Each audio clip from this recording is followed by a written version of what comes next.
There are a lot of strange and unusual symptoms when it comes to PCOS. And chances are you have been experiencing a number of things, possibly without realizing it, and without realizing that it is PCOS causing these problems. So that is exactly what we're going to be speaking about in this video. I am Taryn. I am the founder of PCOS Diet Support and the founder of PCOSfoodies.com.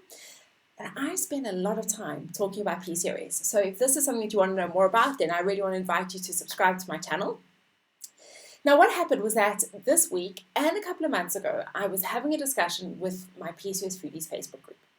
And I was sharing with them some of these symptoms that I'm going to be sharing with you now.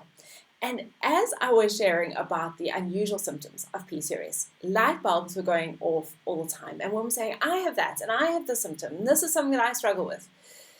So chances are that you are also experiencing some of the things we're going to be speaking about, and you might not actually realize that it's PCOS that's causing this. So I'm going to give you some information on each of these symptoms, and then we're going to talk about ways that you can go about addressing some of the more unusual symptoms of PCOS.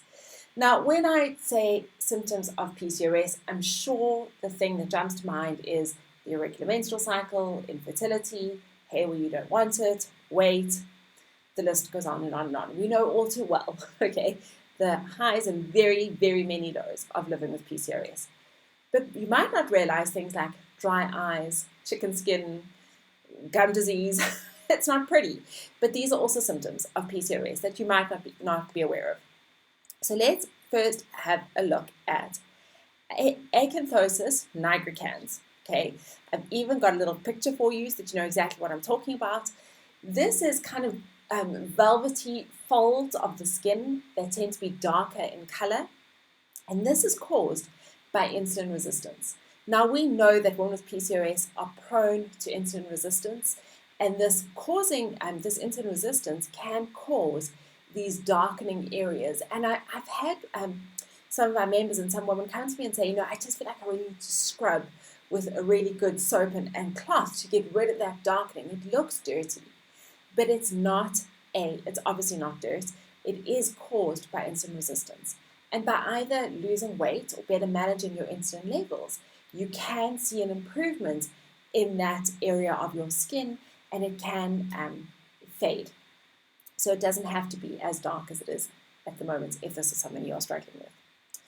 The next symptom we're going to be talking about is dry eye syndrome. Now, if you are a contact lens wearer, you may well know all about dry eye syndrome, but it is certainly something that I struggle with, and for many, many, many years, I had to wear daily contact lenses because monthly contact lenses, my eyes were so dry that it wouldn't support the contact lens. So again, researchers are not entirely sure why PCOS is linked to dry eye syndrome. It is very much in keeping with the hormonal imbalance that is PCOS. So if you are struggling with dry eyes, again, you can thank your PCOS for that symptom.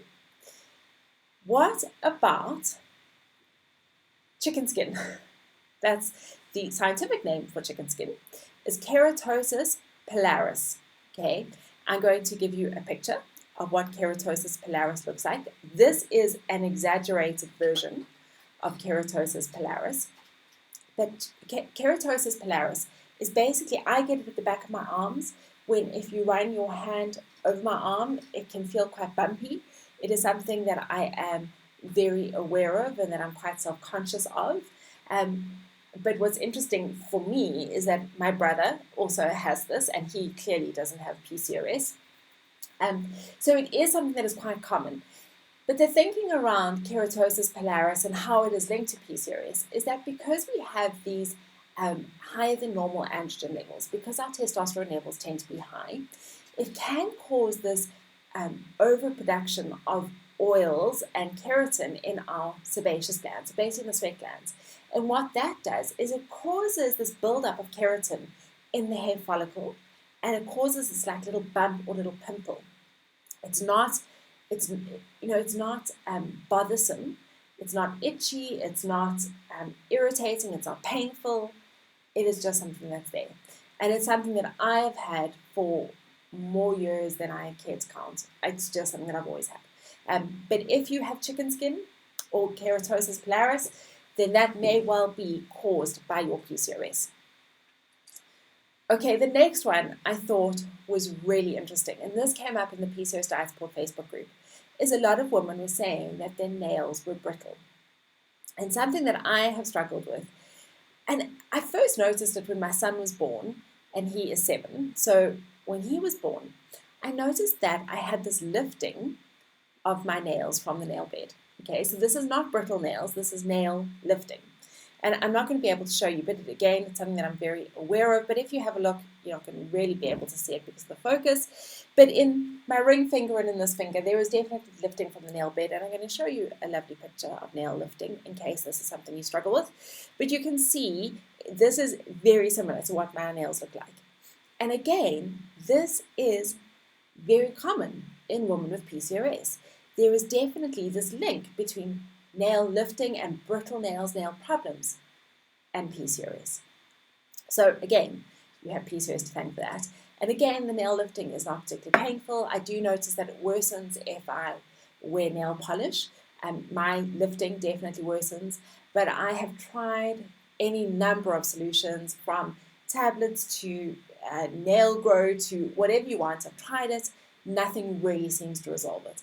Again, this is part and parcel of the hormonal imbalance caused by PCOS.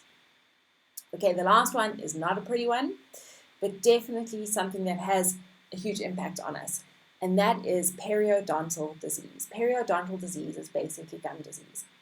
Now, we know that women with PCOS have higher levels of inflammation, and that inflammation can cause gum disease. So there are a couple of things that you can do for gum disease, but going to an oral hygienist at least twice a year can be really helpful, every 6 months. Making sure that you are flossing twice a day, brushing properly, using a mouthwash can be really helpful. What is also interesting, and I'm going to be speaking about in my next video, which you can look out for next week, is that there is also a change in the microbiome of our mouths as a result of PCOS. And that change in microbiome is probably also impacting on our periodontal disease. So those are 5 symptoms that you may have that you may not be aware of. And I would love to hear from you. Leave me a comment below to see and let me know if there is anything that you are struggling with of those 5 symptoms. And if there is anything else that you have found out that is related to PCOS that we have not mentioned in this video. Now, the next question is, I don't want to just leave you with there are all these things. Here are all these things that you just can't do anything about with PCOS, because that is not true. I so firmly believe that we have a lot that we can do to help with our PCOS. So if we're thinking about things like insulin resistance, which is causing the acanthosis nigricans, which the inflammation, which is causing the gum disease, if we're thinking about the high testosterone levels that are causing the chicken skin, okay, we have a level of control over all of those things. And I have done multiple videos on this channel around things that you can do to improve your PCOS, from eating well for your PCOS, from the supplements that I recommend. So do feel free to browse all my other videos. If you would like more support, then I do have this monthly membership called PCOS Foodies. PCOS Foodies is where I dedicate a significant amount of my time. I hang out with a lot of the women in the Facebook group. I'm there doing live Q&As, answering questions. I do podcasts. So if you want more support on managing your testosterone levels, on managing your insulin levels, then I really want to encourage you to check out PCOSfoodies.com. I'm going to put a link to it in the description below.